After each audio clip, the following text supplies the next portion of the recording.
Now, your weather link with Chief Meteorologist Jeff Kirk.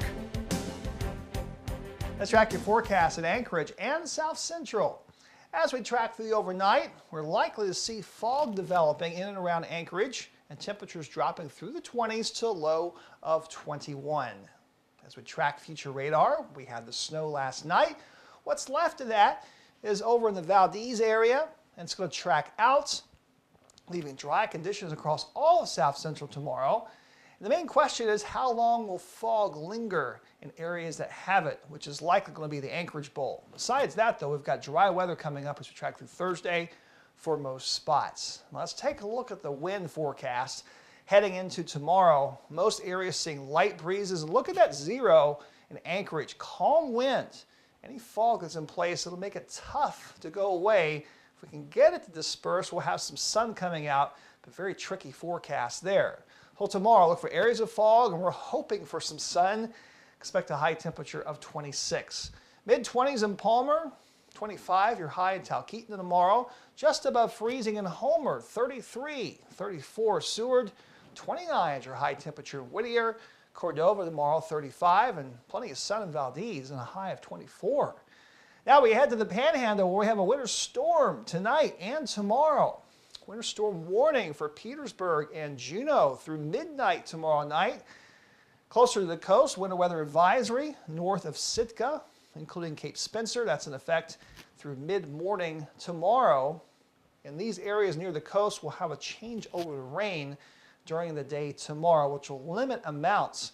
But in Juneau, that's not the case. Plenty of cold air in place, and we'll have snow increasing through the night.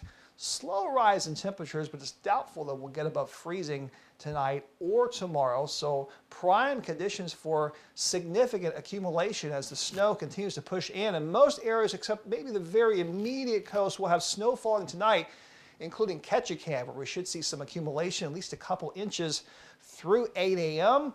During the day tomorrow, we'll see more areas along the coast and south switching over to rain, including around Ketchikan. Tricky forecast, though, for Sitka and Ketchikan because timing that changeover is going to be key in determining how much snow accumulation you can get. Any delay in that changeover increases your accumulation. Petersburg and Juneau, though, we're looking to stay all snow, especially Juneau. Gradually winding down tomorrow night. Petersburg ending about midnight, and any leftover rain in Ketchikan ending later tomorrow night, leading to dry weather as we track into Thursday. Let's look at our snow accumulation model. Tricky around Sitka. I think an inch is likely. That rain changes over, and that will limit the amounts. Ketchikan, our model shows, could get 4 inches. I think 2 is likely. Anything over that, it's going to be very highly dependent upon when that changeover takes place. Petersburg to Juneau, that's a sweet spot where we're going to see at least several inches, and somewhere in here we could pick up maybe a foot of snow on the high end. So my range for Juneau, 7 to 12 inches, with the 12 being on the high end, more likely, I think, being in the 7 to 10 inch range. But either way, plenty of snow, heavy at times through tomorrow, the high of 32. We change over to rain before it ends in Yakutat. We change over to rain in Sitka. Further inland, though, we stay snow in Petersburg. It stayed snow for a while in Ketchikan, but we're likely to change over to rain here as we track through the day tomorrow. Now let's head to the interior where we don't have any precipitation to track, and temperatures are above average, dropping down to 3 for a low tonight, which is almost 20 degrees above the average low. Tracking your forecast overnight through tomorrow, other than some areas of fog, we should see plenty of clear skies across the area.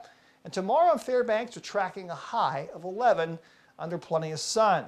The only stickler could be if we see a little fog hanging around. 14 is your high in Tanana, 16 in Nana, 24 at Denali National Park with partly cloudy skies, 12 Delta Junction, and 14 under plenty of sun in Paxson. Coming up after the break, we'll check out your next 7 days.